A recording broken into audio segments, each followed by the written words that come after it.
Right.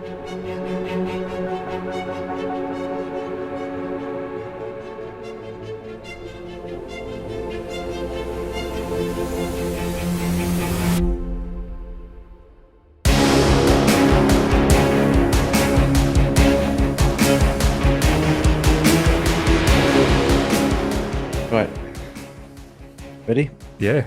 Okay. Welcome to A Long Time Ago. My name's Martin, and as always, I'm here with Adam. Hi, Adam. Hey, how you doing? Yeah, I'm all right, thanks. You? Good. Yeah, not too bad. Busy week? Yeah, a bit too busy for my liking, but it's only going to get busier. I've got so many podcasts to edit in the coming days. So. Yeah, sorry about that. That's not right. I have to take some responsibility. All that footage you've passed over to me, but it's not an issue. No, we'll talk about that later. Yep, we'll get to that. Yep. Before we start, have we got any admin from you this week? I don't think I've got anything. No, I was going to go straight in. I don't know. Okay. Well, I was going to talk about the three figures that I completely forgot, but I think you did a good job on social media highlighting that. So I think I don't think we need to go into that. Then. Yeah. But if anyone is interested and hasn't seen it, was from the Mandalorian, and it was Migs Mayfeld. Oh, you're going to have to Costa Reeves, Axe Woves, and Costa Reeves. Yeah. So we did the admin anyway. We did it anyway. Yeah. Why not? Might as well. Yeah.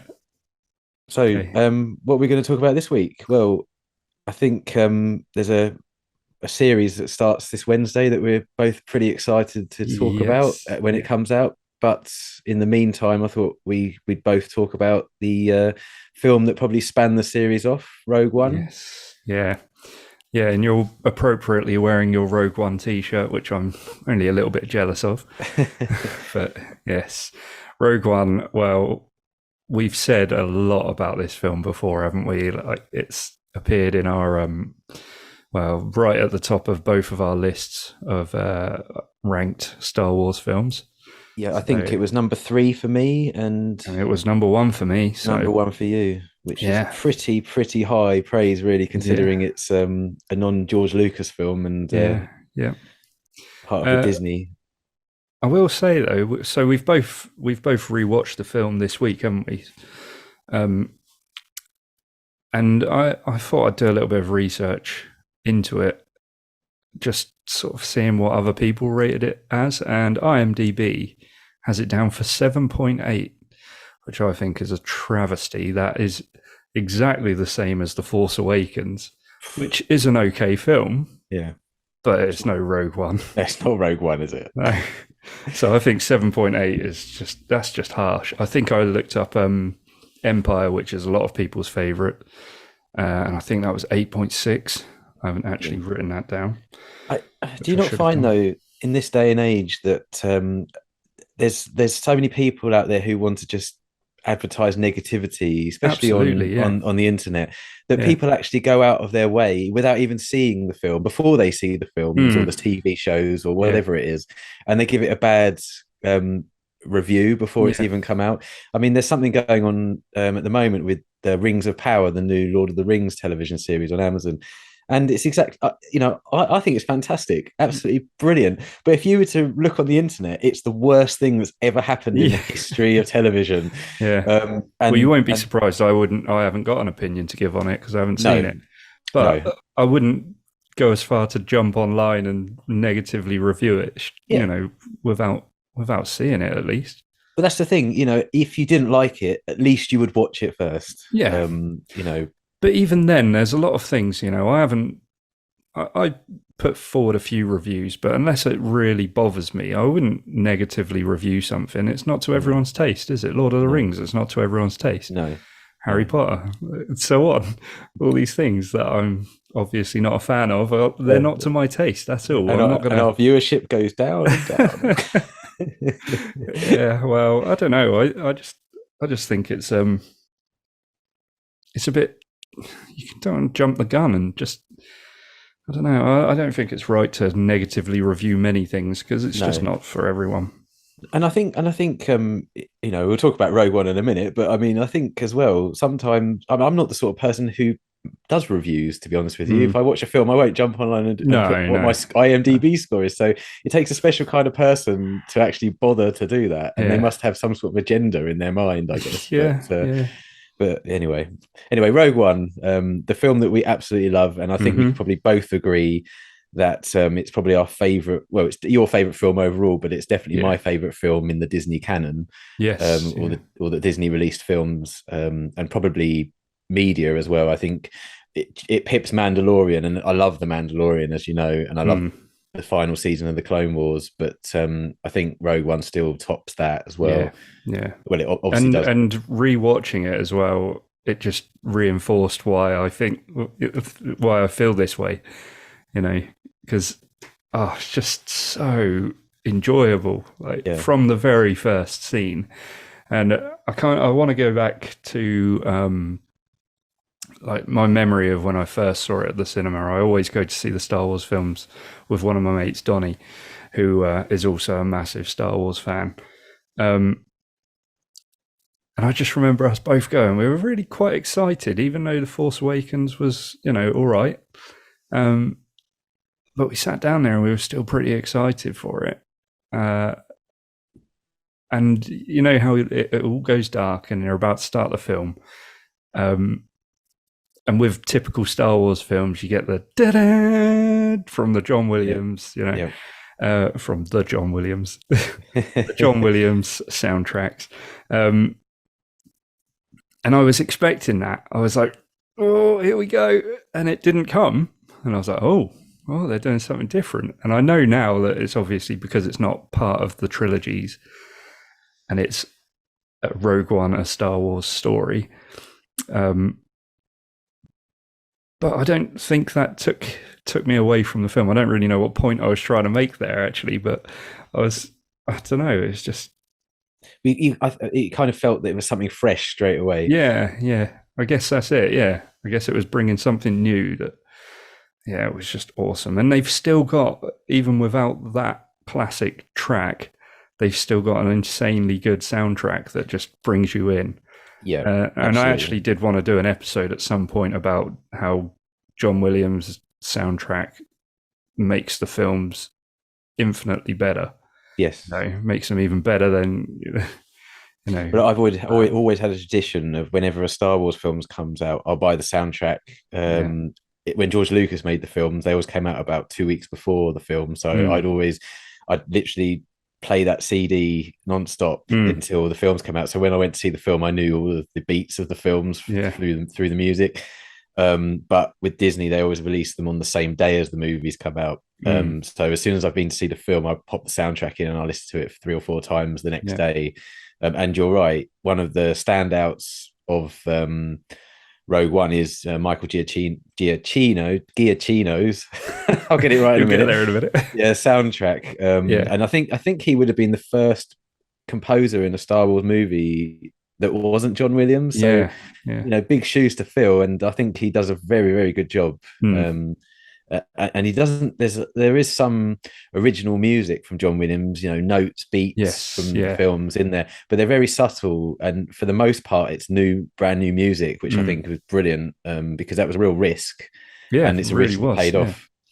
Yeah, I actually thought John Williams did still have something to do with the soundtrack, but maybe not. No, I don't think he had anything to do with the soundtrack. Except for the end credits music, obviously. But I know he did Han Solo's theme from Solo, so you might be thinking of that. Oh, right. Yeah, maybe.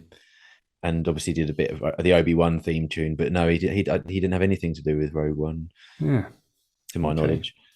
So they go to the beginning of the film. It starts with a young Jyn Erso and Galen Erso as well, on their farm, if you like. My first sort of question to you, the black troopers there, have we seen them before at all, or was that a new thing to Rogue One? Because I'm trying to pick my brain as to whether they've appeared anywhere. No, that's their first appearance ever in Rogue One, and subsequently we've seen them in The Mandalorian. Yeah. So were they dark troopers? No, Death Troopers. Troopers. Yeah, I think they were death. I'm sure they were death troopers. Yeah, death troopers. And are they droids or are they people No, in suits? They are people. they are stormtroopers, but they're specially trained sort of I don't know, special forces Right. Okay. troopers. Yeah. Yeah. The reason I ask is because they didn't really have like a dialogue like you would have with the normal stormtroopers. No. So Yes, again, it was like a mechanical noise, wasn't it? Which is sort of why I thought, oh, maybe. And there is a reason for that. That's a coded. When they speak, it comes out coded. So because they work for the Krennic wearing the white uniform, he works for the intelligence side of the Empire. Right. Okay. So the reason they speak like that is so nobody can understand what they're saying in case they're on, some sort of operation, tactical operation or specialist operation. I don't know the terminology, but yeah, that's the reason why. And I thought, again, it's one of those little things that if they just spoke in English, it would be fine. But because it adds an extra element to their character, so there was a lot of thought put into it. I really liked it. That is good. Yeah, I didn't know that. That's obviously why I asked that question. Yeah. Yeah. Any thoughts on what's been said so far? You got anything to add? Well, I mean, the film is obviously the last, what would you say, 60 minutes of the film is exhausting. It's absolutely non-stop action. Yeah. And then the first hour of the film, there's lots of action sort of intertwined into it, but it's more of a introduce the characters. Yes. And I think that first hour does such a good job with such a small amount of time to make you love the characters that subsequently when they all start to die, spoiler alert, at the end of the film, you actually start to feel you start to feel sad about it. And that's quite a feat with just an hour. And not only it's a big feat, but because to make you feel that way, but because there's so many of the characters, because there must be 9 characters. They bring them all in one by one, and that's it. And by the end, you feel just as sad for each and every one of them. And I think that's masterful the way it's done, and because it's a Star Wars film at the end of the day, isn't it? So, it's not Shakespeare, but at the same time, you generally hope that one of them or two of them will make it at the end of the film, at least the first time I saw it. And you almost expect them to, don't you? Because you always expect the good guys to get out, really. Yeah. And that was part of the beauty of it. They succeed in their mission, but they also die. well, there was they did film an ending where they all made it. Yeah, off the planet I did expect there would be an alternative ending. Yeah, but it makes sense for them not to have made it. I think it's a hero's sort of ending, isn't it? Well, it makes their sacrifice at the end worthwhile, because obviously they managed to get the plans, and then they hand the plans over to Leia, which then starts the beginning of A New Hope. So, and you'd think if they were to survive, you would expect to see them in the forthcoming films. Absolutely. So. And I suppose this is retroactively canon, but the fact that Luke's squadron was called Rogue Squadron, I think, and I'm not 100% sure, but I'm fairly sure I read somewhere that Rogue Squadron was given that moniker as a tribute to the Rogue Squadron that got the plans for the Death Star, if you like. So that's brilliant, isn't it? I mean, they've gone back to something that was created in 1980 and made it even more impactful in 2016. So it's brilliant. It's another little nugget that they've added in that just overall expands the Star Wars mythos. It's great. Yeah, and they I did want to say they draw so many good comparisons to the original trilogy. I've got such a long list of notes here. It's usually me with all the notes. It is, yeah. I'm not going to find that one, but back on Yavin 4, where they obviously spend a lot of time in A New Hope, and as you said a minute ago, the rebel troopers passing the plans on and everything. It's so well thought out, I think. Yes, I mean they recreated the sets to the D. I was looking at some things earlier on comparisons between A New Hope and Rogue One in terms of Yavin, funnily enough, and they've pretty much exactly recreated the set that was there in 1976 or whenever they filmed it, and it looks absolutely spot on. But the thing, I totally really agree with your point, and there's about you could probably watch Rogue One and go into A New Hope and think it was made, with the exception of the grain of the film, or I don't know what you would call it. The grain, quality yes, of it. The quality of the film. You would they've done such a good job in making you think it was made at the same time. That's in my notes. The costumes and getting everyone to look. The guys have got proper 70s mustaches. Absolutely, so and they've gone as far as that. So. Absolutely, and I think that's a big part of why a lot of people, and it's not just us, but I think a lot of people would probably agree with us that they think Rogue One is the best Star Wars film since Disney has taken over, because of that amount of detail and the nostalgia feel from the original trilogy. But there's one little thing that's in Rogue One. The spaceships, the Star Destroyers, for example. This is a great example. Whenever you see the Star Destroyers on film in the movie, they look like models. They look exactly like the models that they made in 1977 to represent the Star Destroyers in that film. They're not, obviously, they're CGI, but they've done the CGI in such a way that you would think it's a model, and they didn't have to do that. They could have made it smooth, but they've had all the greeblies or whatever they call them when they make models, and they've added those in as special effects to make it look like it's a model. Right. And I'm sure I saw this in a documentary where they did that on purpose because they wanted it to feel it was just like it was. The same. So when you watch it again, if you look at the close-ups of the Star Destroyers, they look like models when in fact they're CGI, and so that going into that sort of detail, and I have to say, I just don't feel that sort of detail has been leaned into in other properties. And when Disney have done the films, necessarily, I might be wrong. It's just my opinion, but But I think you're probably right. I don't think they've gone to that sort of extent. No. Because I think they probably wanted to be more modern with it and really, really bring the films to a bit more of a modern look. Well, it's funny, isn't it? In the first two sequel films, they wanted to reinvent everything. They wanted their own Star Destroyers. They wanted their own X-Wings. But by the time of the Rise of Skywalker, the third film, they bring back all the original Star Destroyers. Yeah. The B-Wings, the A-Wings, the Y-Wings, and the X-Wings. So I'm not saying that they did that because they realised they were wrong, but it is just quite funny that they fall back on the things that came from the original trilogy at the end of that trilogy. So what else did you? Other things. There is, I think, my only gripe with the film, and it's not even a big deal because it didn't take me out of it at all, but the animation on Tarkin. It's great to see him back, and I thought the animation was okay. I thought it was all right, but it is obvious, isn't it? And I think that's probably my only gripe with the film.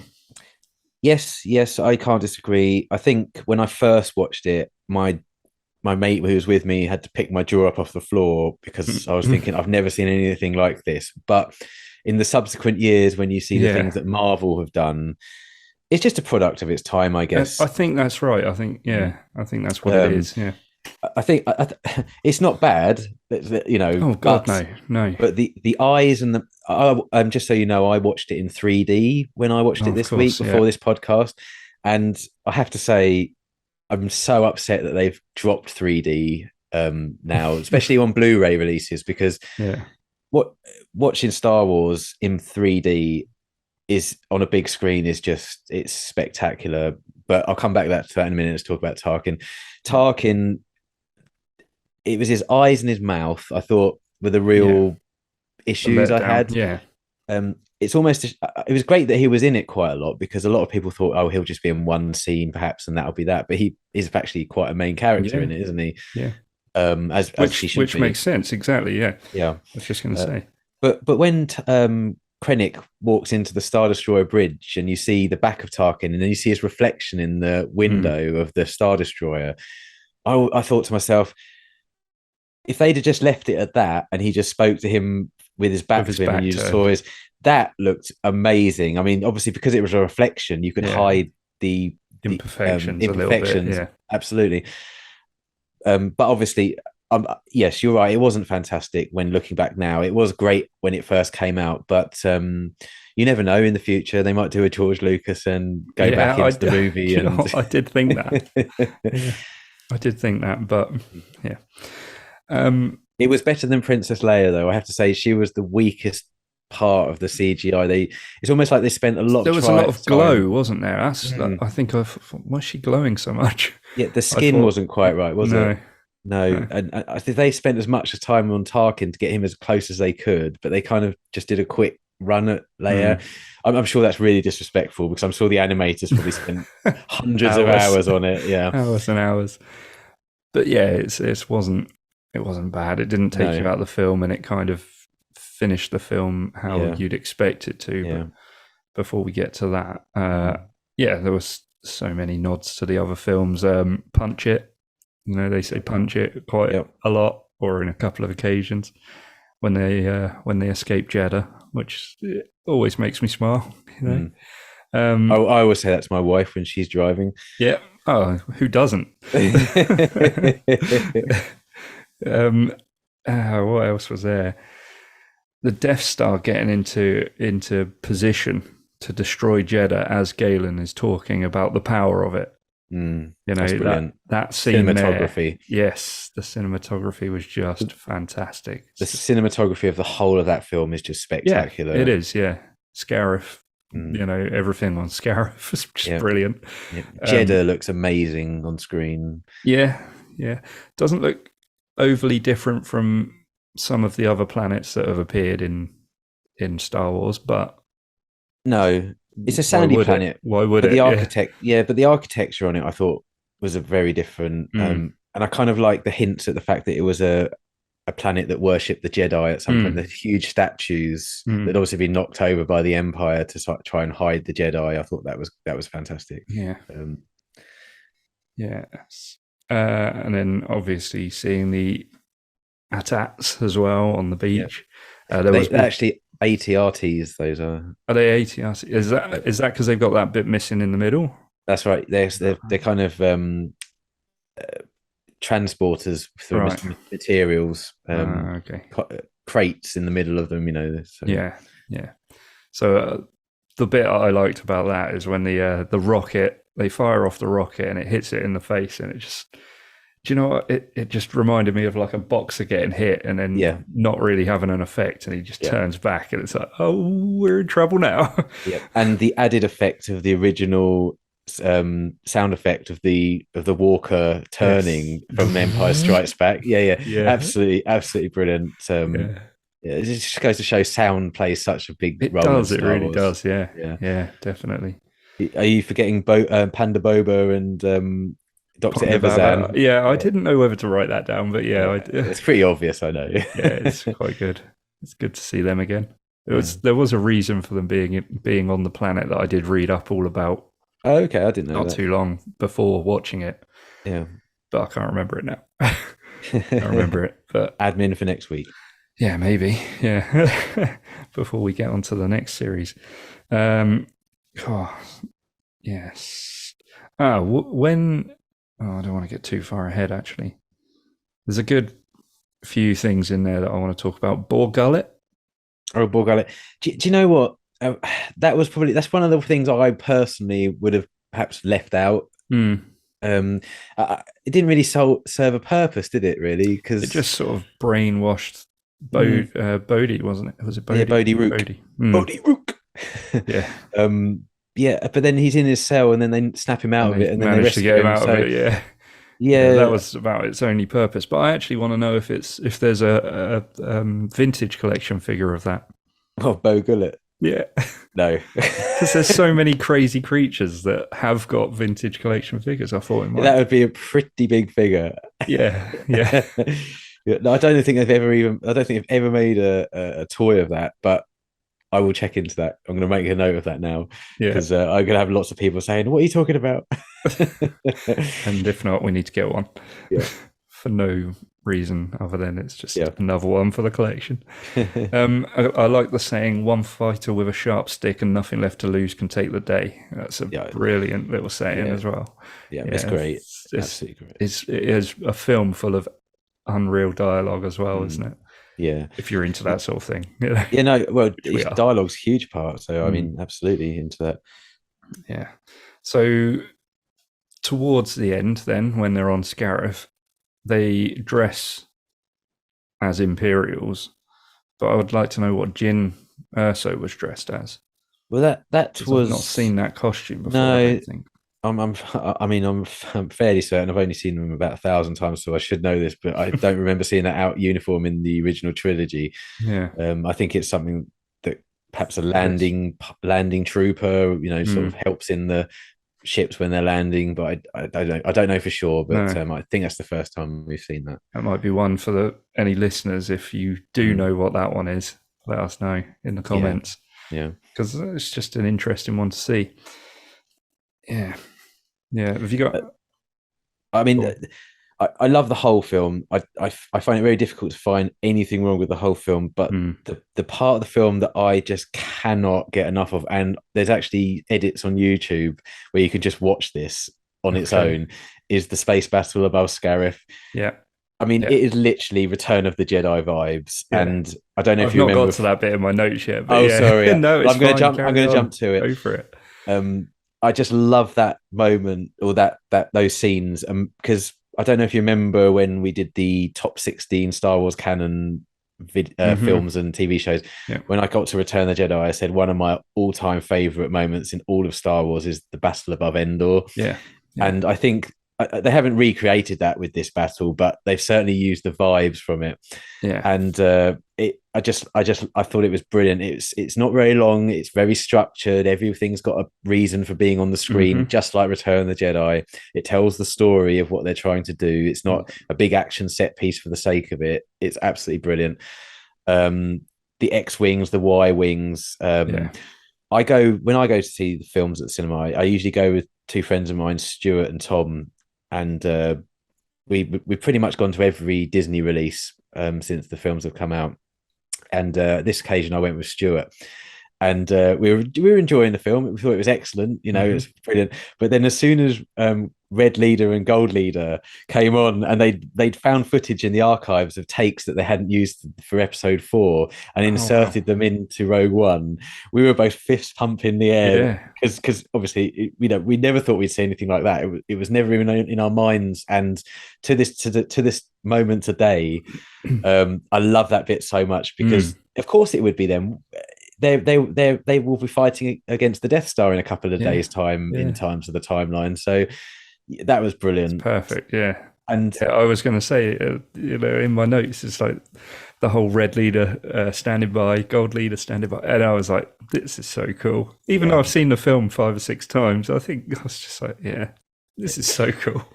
And if anybody can do, if they've got a 3D TV, they have to watch Rogue One in 3D because watching that space battle in 3D is something else. I mean, I'm not going to try to stand here and say this is what 3D's like because everyone knows, but you actually feel like you're in space with those ships flying around in your living room. It's absolutely brilliant. I cannot tell you how much I wish they'd carried on doing the 3D releases for Star Wars before George. I don't know if you know, but before George Lucas sold, he'd turned all of the original films and the prequel trip films into 3D. And he was going to release them every few months. And I think he released The Phantom Menace in 3D.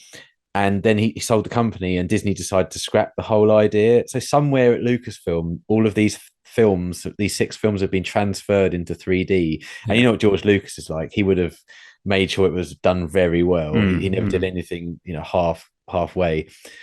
And they even advertised some of the films for 3D to be sold as Blu-rays, but Disney stopped that as well. So just please release those. But anyway, sorry, we're here to talk about Rogue One. No, that's fine. That's fine. There was another scene that I actually drew a comparison with the Obi-Wan series. I don't know if there was taking it from Rogue One, but when K2SO picks up the Stormtrooper and uses him as a weapon, it was, parallel to the loading droid in Obi-Wan. And I thought, oh, that was quite interesting. I don't know if it's, something that they did, especially in Obi-Wan, but just thought I'd say that. And then obviously there's the Imperial fighters, the space battle that you've spoken of. And just before that, it's my opinion, the best scene of the film. Best scene. We all know what you're talking about. Exactly, yeah. Vader coming in. Yeah. And it's just that darkness, and then him, starting up his lightsaber. And oh man, I just remember like getting goosebumps in the cinema. I think I grabbed my mate. I was like, this is amazing. Yeah. I mean, it's Darth Vader is the most evil badass, isn't it? He's so cool. Yeah. Did you? You probably have noticed this, but have you noticed that the music playing while he's doing that is an operatic, slowed down version of the Imperial March? I did notice that. Yeah, that's just another nice touch in the soundtrack. I think that's fantastic. Well, I was going to say, just like the last thing I've got to say, I knew that scene was coming, and even watching it this time, my heart started beating faster. And even though I know it's coming, I was just like, oh man, I can't wait. Yeah, it's so good. Such a good scene. And just going back slightly before that scene, I won't go into that scene because you basically nailed it. That's absolutely brilliant. But just before that scene, when the Death Star's fired on Scarif, and you see the wave coming towards Jin and Cassian, and then it goes back up to space, and you see Admiral Raddus looking down, and there's that operatic classical music playing and he says, Rogue One, may the Force be with you.